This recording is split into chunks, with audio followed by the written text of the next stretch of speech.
స్వామికి మనకి ఇబ్బంది పెట్టాలని చెప్పేసి విశ్వామిత్ర మహర్షిని ఏం చేస్తాడు, రామచంద్ర వారి దగ్గరికి వెళ్తాడు. అప్పుడు రామచంద్ర వారి దగ్గరికి వెళ్ళేసరికి విశ్వామిత్ర మహర్షి రామచంద్రుని అడుగుతాడు. విశ్వామిత్ర మహర్షి రామచంద్ర దగ్గరికి వెళ్ళేసరికి రామచంద్ర నమస్కరించి, మహర్షి ఎందుకు వచ్చారంటే, నాకు ఏదో గొప్ప అవమానం జరిగింది, ఈ అవమానాన్ని నేను భరించలేకపోతున్నాను. అయితే నేనన్నా ఉండాలి, లేకపోతే నన్ను అవమానించిన వాళ్ళన్నా ఉండాలి.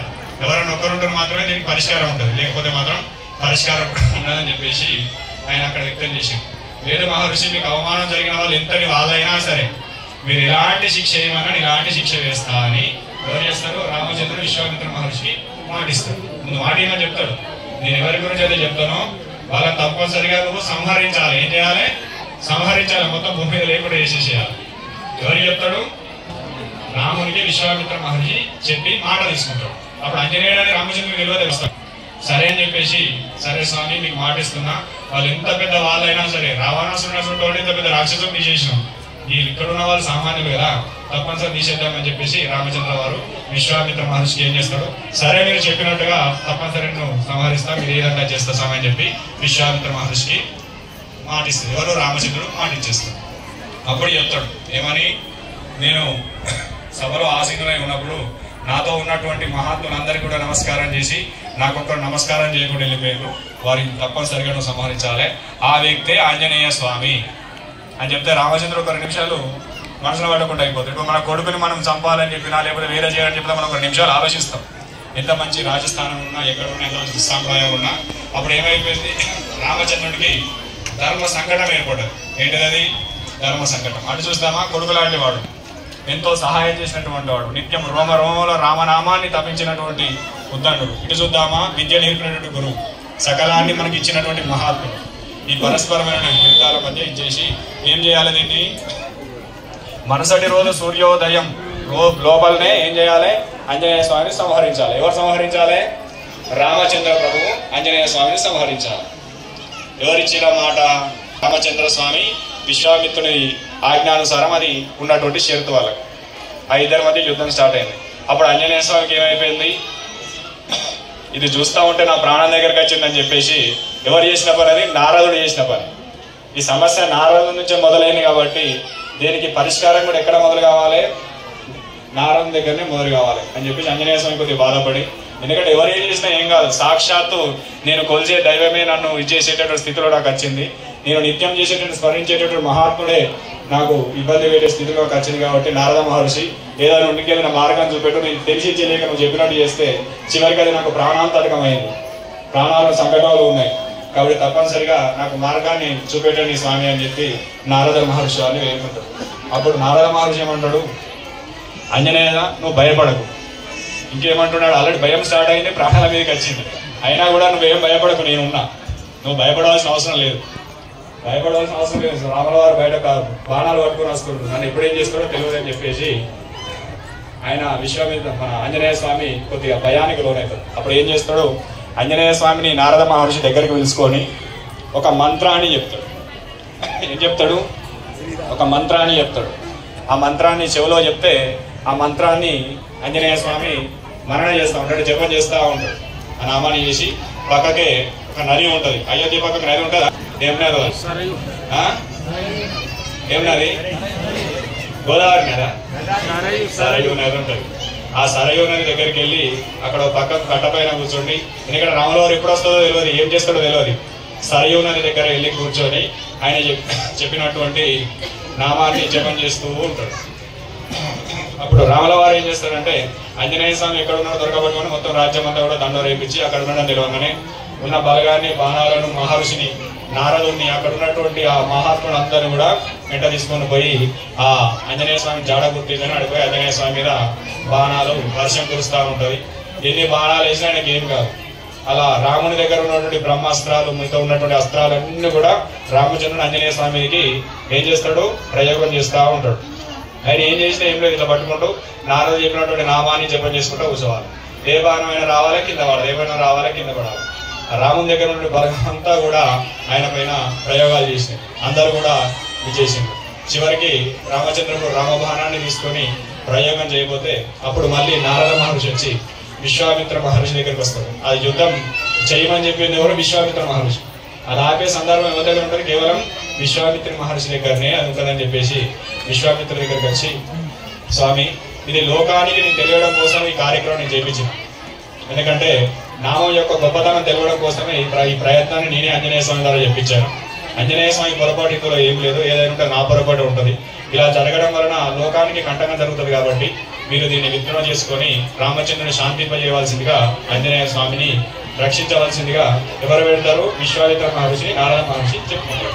అప్పుడు విశ్వామిత్ర మహర్షి శాంతించి రామచంద్రుని దగ్గరికి వెళ్ళి, రామచంద్ర ఆంజనేయ స్వామిని విడిచిపెట్టు, ఇదంతా నీతో వచ్చింది కాదు నాతో వచ్చింది, మధ్య చేసిన నారదుని యొక్క నాటకం వంటిది. మన ఇద్దరు చదువుటి నాటకాన్ని పాపం ఆంజనేయ స్వామి బలైపోతుంది కాబట్టి ఆంజనేయ స్వామి ఏం చేయక రామచంద్ర వదిలేయమని చెప్తాడు.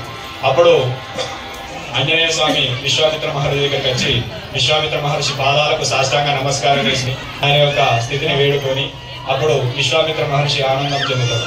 అప్పుడు విశ్వామిత్ర మహర్షి అడుగుతాడు, ఏమని? ఇంత పెద్ద బాణాలు ఉన్నాయి, ఇంత పెద్ద తపశక్తి నా దగ్గర ఉన్నది, నా దగ్గర తపశక్తిని అంతా కూడా దారవోసి ఏం చేసిన నేను రామచంద్రునికి ఆ బాణాలను నేను ఇచ్చిన. ఎన్నో రాక్షస సంహారం చేసినటువంటి బాణాలను నేను రామచంద్రునికి ఇచ్చిన. ఆ బాణాలు కూడా నేను ఏం చేయగలేకపోయినాయి. ఒక బాణంతో చరాచర సృష్టిని తప్పించేసేటువంటి శక్తి గల ధనురు బాణాలను ఆయనకి ఇచ్చిన నేను. ఎందుకు ఇది అసలు ఏ రకంగా జరిగింది? నువ్వు చేసినటువంటి ఆ మంత్రం ఏంటి అని చెప్తే అప్పుడు ఆంజనేయ స్వామి, నాకు నా దగ్గర ఎలాంటి శక్తి లేదు, అంతా కూడా నారదుని యొక్క శక్తి, ఆ రామచంద్రుని యొక్క శక్తి అని చెప్పేసి అప్పుడు ఆ మంత్రం ఏందో అందరికి ఉపయోగపడాలనే విధంగా ఎవరు చెప్తారో ఆంజనేయ స్వామి విశ్వామిత్ర మహర్షికి మంత్రోపదేశం చేస్తారు. మంత్రాలను ఎవరి దగ్గర ఉన్నాయి? విశ్వామిత్ర మహర్షి దగ్గరనే ఉన్నాయి. అయినా కూడా అందరికి ఉపయోగపడేటువంటి మంత్రాన్ని ఎవరిచ్చిండ్రు? ఆంజనేయ స్వామికి నారద మహర్షి ఇచ్చిండు. అది మళ్ళీ లోక కళ్యాణ కారకం కావాలి కాబట్టి ఆ యొక్క మంత్రాన్ని మళ్ళీ ఆంజనేయ స్వామి తిరిగి ఎవరికి చెప్తున్నాడు? విశ్వామిత్ర మహర్షి చెప్తున్నాడు. ఏమన్నది? ఓం శ్రీరామ జయ రామ జయ జయ రామ,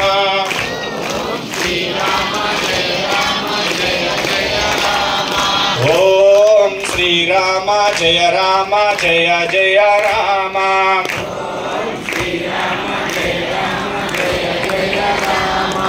ఓం శ్రీరామ జయ రామ జయ జయ రామ,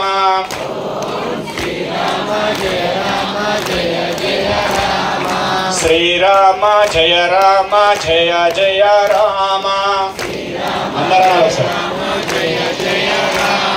శ్రీరామ జయ రామ జయ జయ రామ, శ్రీరామ జయ రామ జయ జయ రామ, శ్రీరామ జయ రామ జయ జయ రామ, శ్రీరామ జయ రామ జయ జయ రామ, శ్రీరామ జయ రామ జయ జయ రామ, శ్రీరామ జయ రామ జయ జయ రామ, శ్రీరామ జయ రామ జయ జయ రామ, శ్రీరామ జయ రామ జయ జయ రామ, శ్రీరామ జయ రామ జయ జయ రామ, శ్రీరామ జయ రామ జయ జయ రామ.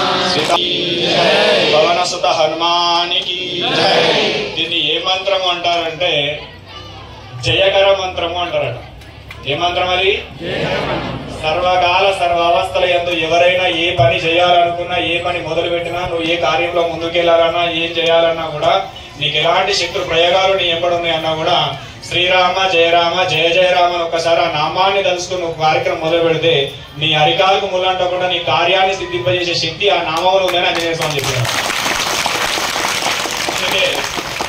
అందరూ కూడా ప్రతి నిత్యము మీరు ఏ పని చేస్తున్నా ఏదైనా చేయండి, ఒక్కసారి రామనామాన్ని చేసుకోండి.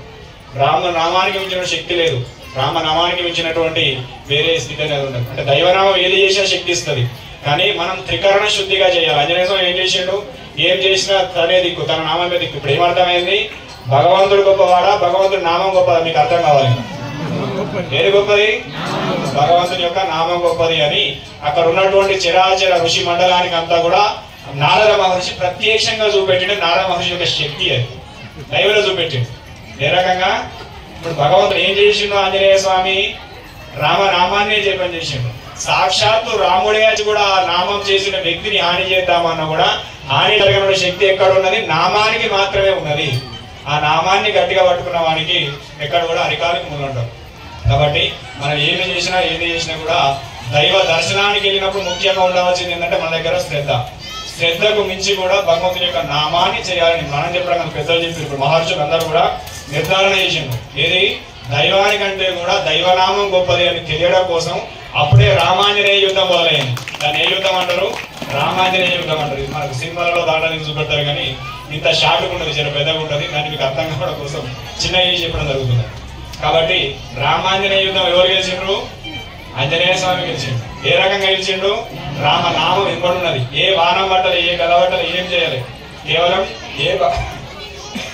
ఏ వానం వచ్చినా కూడా ఏం చేసినా కూడా జై శ్రీరామ్, జై శ్రీరామ్, జై శ్రీరామ్. ఆయన ఆ నామాన్ని చేసింది కాబట్టి సర్వకాల సర్వ అవస్థలు కూడా ఆ నామం ఆయన తోడై ఉన్నది కాబట్టి సాక్షాత్తు రామచంద్రుడు వచ్చి ఆయన పైన హాని చేద్దామన్నా కూడా ఆయనకి ఏం కాకుండా కాపాడినటువంటి నామం రామనామం. మీరు కూడా ఏం చేసినా, ఎలాంటి ప్రయత్నం చేసినా ఇంటి ముందు కూడా శ్రీరామ జయ రామ జయ జయ రామ 2 అక్షరాలు రాసి పెట్టుకుంటే మన ఇంటికి ఎలాంటి ఇబ్బంది ఉండదు. మన బండి మీద కూడా రామనామం, రామరక్ష జగత్ జన్మరక్ష అని మనం రామనామాన్ని పెట్టుకుంటే, జై శ్రీరామ్ ఒక రామాన్ని రాసుకున్నా, నమశివాయ నామాన్ని రాసుకున్నా ఆ నామం యొక్క శక్తితోటి మనకు హాని జరగకుండా ఉంటుంది. మనం ఏం చేస్తాం? మన భార్య పేరు, పిల్లల పేరు, మన తాత పేరు, ముత్తాత పేరు అన్ని బండి మీద కనబడాలి. రేషన్ కార్డు చూసే అవసరం లేదు. ఏది ఉంటుంది? బండి చూస్తే తెలిసిపోతుంది, కారణం చూస్తే తెలిసిపోతుంది. దాని మీద ఉండేటటువంటి స్థితి ఏం కావాలి? మనకు భగవంతుని యొక్క నామం ఉంచుకోవాలి.